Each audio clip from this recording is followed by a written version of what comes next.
Supreme court में practice and procedure act case की full court समाअत। Parliament को तो कहते हैं नंबर गेम पूरी होनी चाहिए, लेकिन फर्द वाहिद आकर आईनी तरमीम करे तो वो ठीक। चीफ जस्टिस की जानिब से कहा गया कि पार्लियामेंट कुछ अच्छा करना चाहती है तो उसको कुचलना क्यों चाहते हैं। आज की समाअत में अब तक क्या कुछ हुआ जान लेते हैं। इस्लामाबाद से हमारे नुमाइंदे हसीब मलिक हमारे साथ मौजूद हैं। हसीब बताइएगा।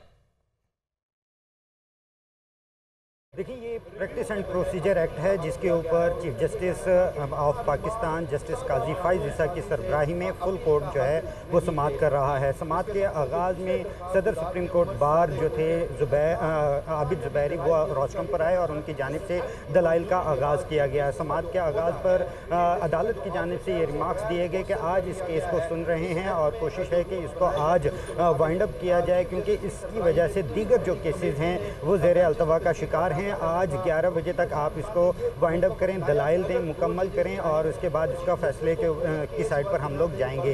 इसके साथ साथ chief justice of Pakistan justice Qazi Faez Isa की जानिब से आबिद ज़ुबैरी से इस्तफसार किया गया कि क्या आपने इसके अंदर तहरीरी जवाब जमा करवाया है, जिसके ऊपर आबिद ज़ुबैरी की जानिब से अदालत को आगाह किया गया कि तहरीरी जवाब जो है वो अभी जमा करवाया है, जिसके ऊपर अदालत की जानिब से बरहमी का भी इजहार किया गया और ये भी रिमार्क्स दिए गए कि वैसे आप यूरोप की जो है मिसालें देते हैं और इसके अंदर अब आपने जो है नए कागजात इतनी ज़्यादा तादाद के अंदर जमा करवा दिए तो इनको पढ़ना भी होता है। समाअत के दौरान अदालत की जानिब से ये भी सवाल उठाया गया कि क्या जो पार्लियामेंट है वो जो कानून बना रही है वो अच्छा या बुरा भी हो सकता है, सही या गलत भी हो सकता है, लेकिन उसकी वजह से ये है कि सुप्रीम कोर्ट के दरवाजे खुल रहे हैं जिसके अंदर मुदाखलत की इजाज़त मिल रही है और जस्टिस जो हैं अदालत की जानिब से ये भी रिमार्क्स दिए गए कि जो 184(3) का जो स्टेटमेंट है या जो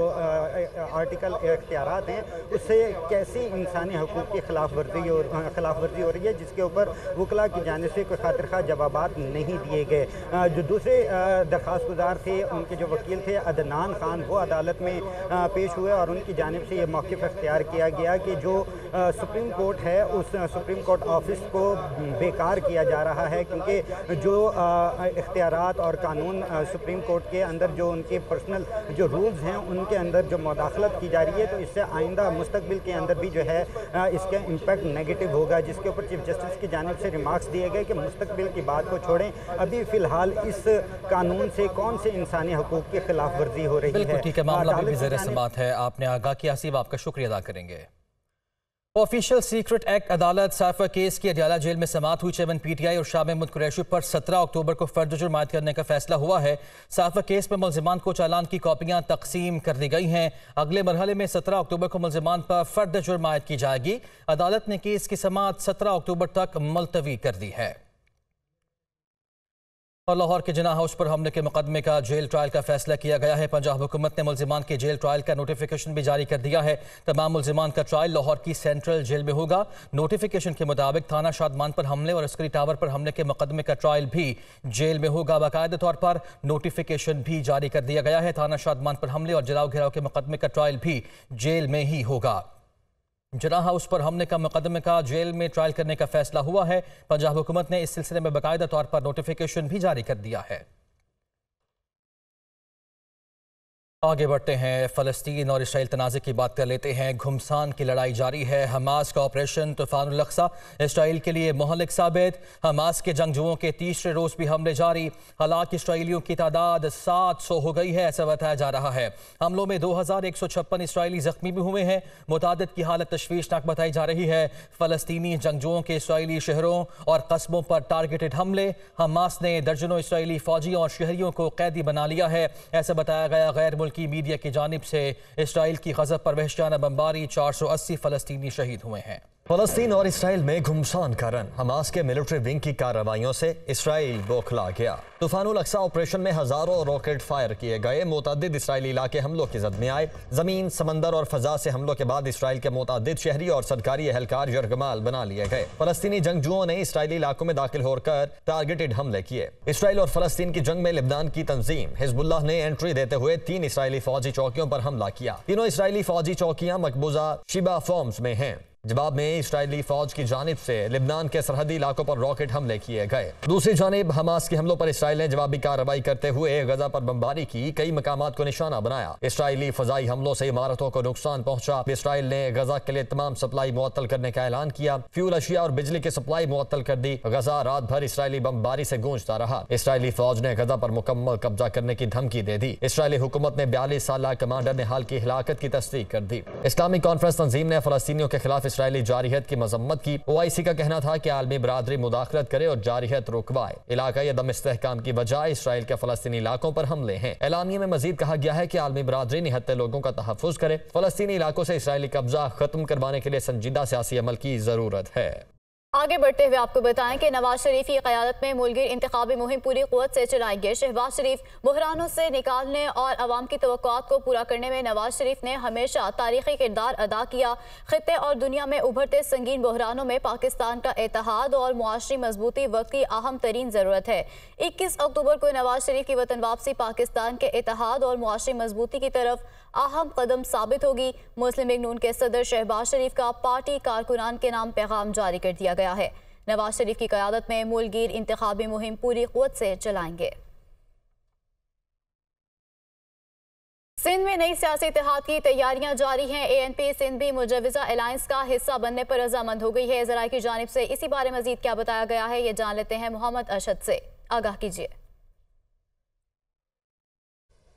जी बिल्कुल, देखें सिंध में नया सियासी इत्तेहाद बनाने की तैयारियां जो हैं वो जारी हैं। इसी सिलसिले में मुत्तहदा कौमी मूवमेंट GDA जमीयत उलमा इस्लाम के रहनुमाओं की जो है वो काफ़ी मुलाकातें भी हुई हैं। और उसके बाद जो गुज़िश्ता एक आखिरी जो प्रेस कॉन्फ्रेंस की गई थी, मुश्तरका प्रेस कॉन्फ्रेंस तीनों जमातों की जानिब से, उसमें इस बात का इंदिया भी दिया गया था कि आइंदा आम इंतखाबात में तीनों जमातें जो हैं वो सिंध भर में एक दूसरे को सपोर्ट करेंगी। अब इस तमाम तर जो एक इत्तेहाद बन रहा है, इसमें नई डेवलपमेंट ये हुई है कि अवामी नेशनल पार्टी ने भी जो है इस इत्तेहाद को ज्वाइन करने में रजामंदी का इजहार किया है, रजामंदी दिखाई है। जिसके बाद कुछ जो है वो उनसे टेलीफोनिक गुफ्तगू भी हुई है कुछ रहनुमाओं से, जबकि कुछ मुलाकातें जो हैं वो भी जल्द मुतवक्के हैं इस नए इत्तेहाद के हवाले से। जबकि ज़रा इस हवाले से तस्दीक करते हैं कि मुस्लिम लीग नून सिंध की जो क़यादत है, उन्होंने अपनी मरकज़ी क़यादत को भी इस हवाले से तजवीज़ दी है कि सिंध में की सतह के ऊपर जो है वो सीट एडजस्टमेंट की जाए। इस हवाले से ज़रा ये तस्दीक करते हैं कि MQM और मुस्लिम लीग नून की भी सीट एडजस्टमेंट के हवाले से जल्द मुलाकातें जो हैं वो मुतवक्के है। जी, जल्द मुलाकातें मुतवक्के हैं। आपका बहुत शुक्रिया। इंटरबैंक में डॉलर की कीमत में 1 रुपया 4 पैसे की कमी वाक़ हुई है। इंटरबैंक में डॉलर 281 रुपये 65 पैसे पर ट्रेड कर रहा है। ओपन मार्केट में डॉलर की कीमत में 1 रुपये की कमी। ओपन मार्केट में डॉलर 281 रुपये 50 पैसे पर फरोख्त हो रहा है। ओपन मार्केट में डॉलर 51 रुपये 50 पैसे कम हुआ है। ओपन मार्केट में डॉलर की कीमत में 1 रुपये की कमी वाक़ हुई है। ओपन मार्केट में डॉलर 281 रुपये 50 पैसे पर फरोख्त हो रहा है। निगरान वज़ीर आला पंजाब मौसम नकवी मीडिया से गुफ्तगू कर रहे हैं। करने की कोशिश कर रहे हैं ताकि कुछ स्टैंडर्ड चले, कुछ नहीं तो 10-20% बेहतर हो जाए। क्योंकि इस टाइम 48,000 स्कूल हैं पंजाब में, 48,000 स्कूल हैं, तो उनको तो सारों को करना हमारे लिए पॉसिबल नहीं है। लेकिन जो बेसिक चीज़ें उसके लिए टीम बन गई है, वो काम कर रही है, वो 2-3 दिन में अपनी हर जगह करेंगे, तो वो हम इंशाल्लाह कोशिश करेंगे कर दें ताकि एटलीस्ट उनका भी स्टैंडर्ड बेहतर किया जाए। CM साहब, इससे पहले लाहौर के 600 स्कूलों को सेंटर ऑफ एक्सीलेंस का दर्जा देने का भी एक चला था। आपने कहा था लाहौर के सबब में ऐसे स्कूलों को मॉडल स्कूल्स बनाया जाएगा। वो प्रोजेक्ट कहाँ तक पहुँचा? और ये बताइएगा कि जो आपने बताया कि 48,000 स्कूल्स हैं लाहौर से बाहर, हर जगह पे तो चीफ मिनिस्टर नहीं जा सकते, तो उनके लिए जो SOPs बनने जा रहा है उस पर कितनी स्पीडी अमल होगा? जैसे अस्पतालों में हुआ, थानों में हुआ, तो अब स्कूलों के अंदर आपकी कैपेसिटी जो है। सेंटर ऑफ एक्सीलेंस का मसला ये है कि हम उस पर वर्किंग कर रहे थे, जिस तरह ऑलरेडी अनाउंस भी किया था, लेकिन उसका तकरीबन 20-25 अरब रुपया सिर्फ वो लाहौर में खर्च होना है। वो मैं मुनासिब नहीं समझता कि सिर्फ लाहौर के स्कूलों पे खर्च हो और बाकी जगह ना हो। तो उसका फिर हमने यही फैसला किया है कि हम जितना स्कूल हो सकता है प्राइवेट सेक्टर को दें ताकि वो रन करें, और हमारी उसके साथ 2-3 किस्म के फॉर्मेट्स हैं, वो कॉन्ट्रैक्ट हैं, वो हम उनको दें। तो वो SOPs तो माजी में भी हुकूमतें बनाती रही, लेकिन अब आपने विजिट किया, आपने खुद आके देखा कि जो दावे किए जाते थे रिपोर्ट्स पर, वेबसाइट्स पर, असम्बलीज में, वो सब खोखले निकले। ये फरमाइए, SOPs बन गए, असर तो मसला आएगा इम्प्लीमेंटेशन का। ब्यूरोक्रेसी हुई, असातिज़ा हुई, वही 2 नंबरी करते हैं, रजिस्टर में भी, हाजिरी में भी, पैसों में भी, पर्चे चेक करने में भी, तो उनसे फिर किस तरह रिजल्ट ले सकेंगे? देखें, एक तो मेरा ख्याल है कि बहुत सारी चीज़ें ठीक हो सकती हैं स्कूल वाले चीज़ों में, लेकिन ये इतना बड़ा महकमा है 5.5 लाख लोगों का, इसमें एक मेजर रिफॉर्म चाहिए। मेरी यही सजेशन होगी कि जो भी इंशाल्लाह ताला अगली हुकूमत आती है उसको इसके ऊपर अगर वो काम करे तो बहुत सारी चीज़ें स्कूल वाली साइड पे चेंज हो सकती हैं, और मैं फुली सजेस्ट करूँगा कि उसको आके ज़रूर करना चाहिए, क्योंकि ये बेसिक चीज़ है और इसको ज़रूर हमें, मेरा ख्याल है, ठीक करना चाहिए।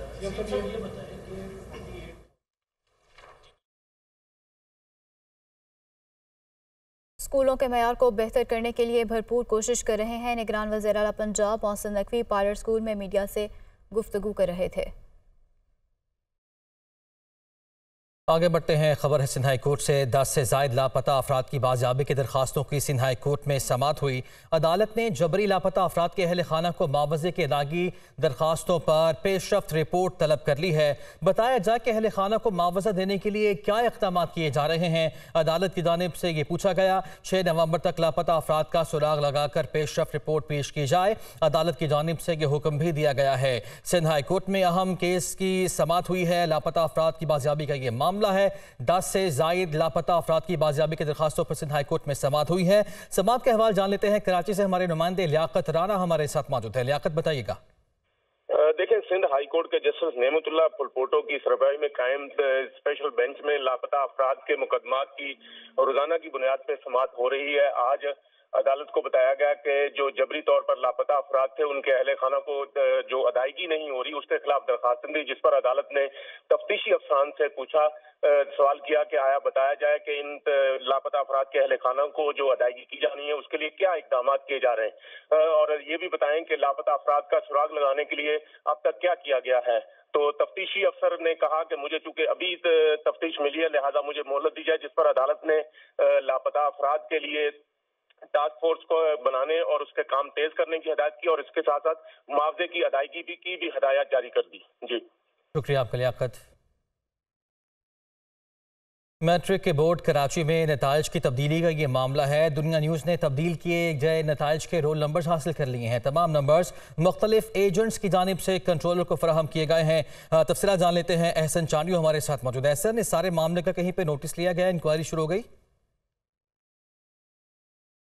बिल्कुल, देखिए, मैट्रिक बोर्ड की जानिब से चंद रोज़ कबल नताइज का ऐलान किया गया था, जिसमें ये इंकिशाफ हुआ था कि पैसे रिश्वत के एवज जो है मनपसंद बच्चों के ए और A1 ग्रेड देकर उनको पास किया गया था। अब जो है दुनिया न्यूज़ को उन बच्चों की तलबात के जो है वो रोल नंबर हासिल हो गए हैं। इन रोल नंबर की जो कुल तादाद है वो तकरीबन 25,000 के करीब है। मुबैना तौर पर जो है वो कंट्रोलर इम्तिहानात हैं इमरान भट्ट, उन्होंने IT सेक्शन मैट्रिक बोर्ड का है, उसमें इफ्तिखार और अदनान ये मुलाजमीन के नाम है, उनके साथ मिलकर जो है वो तब्दील किए रिजल्ट। और जो एक बच्चे से जो तालीमी बोर्ड के ज़राए हैं वो बताते हैं, एक तालिब इल्म से जिनको A ग्रेड और A1 ग्रेड दिया गया उससे 50,000 रुपये तलब किए गए। और इसी तरह के से जो रकम की बंदरबाट हुई उसके एजेंट के बाद एजेंट ने जो है वो जो कंट्रोलर इम्तिहानात है उनको 11 करोड़ रुपये उन तक जो है वो पहुँचाए। इसी तरीके से जो है हर साल मैट्रिक बोर्ड में इंकिशाफात होते हैं, लेकिन इस बार जो है ये तमाम तर मामला खुल के सामने आ गया है। चंद रोज कबल हमें देखने में आया कि उनको गोल्डन नंबर। शुक्रिया आपका एहसन। तोशाखाना केस के फैसले पर चेयरमैन PTI की नाअहली के नोटिफिकेशन का ये मामला है। इस्लामाबाद हाई कोर्ट ने चेयरमैन PTI की दरखास्त पर फैसला महफूज कर लिया है। हमने दरखास्त में विफाक को फरीक बनाने की इस्तदा की है। वकील चेयरमैन PTI की जानिब से ये मौक़िफ़ इख्तियार किया गया है। इसी पर बात करने के लिए हमारे साथ मौजूद हैं मोहम्मद इमरान। इमरान, आगाह कीजिए। जी, ये बड़ी पेशरफ सामने आई है इस्लामाबाद हाई कोर्ट से, जहां पर चेयरमैन PTI की नाअहली के नोटिफिकेशन को मुअत्तल करने की दरखास्त पर फैसला महफूज किया गया है। ये बुनियादी तौर पर तोशाखाना केस के फैसले को बुनियाद बनाते हुए जितने भी कार्रवाइयाँ हो रही थी चेयरमैन PTI के खिलाफ, जो उनकी नाअहली का नोटिफिकेशन जारी किया गया, इसके बाद उनको पार्टी चेयरमैन के ओहदे से हटाने की भी कार्रवाई की गई, और साथ ही साथ जो PTI के को खदशा है कि उनका जो इलेक्शन सिंबल है वो भी वापस ले लिया जाएगा। तो इन तमाम तर कार्रवाइयों के को मुअत्तल करने के लिए ये दरखास्त इस्लामाबाद हाई कोर्ट में दायर की गई थी। आज वकील लतीफ खोसा इस्लामाबाद हाई कोर्ट में पेश हुए और उन्होंने कहा कि हम सजा मुअत्तली के फैसले की नजरसानी में नहीं आए, हम जस्ट ये कह रहे हैं कि जो सजा मुअत्तली के दरखास्त पर समाअत के दौरान वर्बली हमने कोर्ट के सामने इस्तदार रखी थी, उसको सजा मौतली के फैसले में शामिल किया जाए, उसको हिस्सा बनाया जाए। चीफ जस्टिस की जानिब से ये कहा गया कि आपके पास की स्पोर्ट में कोई अदालती फैसले हैं, अदालती हवाले हैं, तो वो पेश कर दें। बहुत शुक्रिया।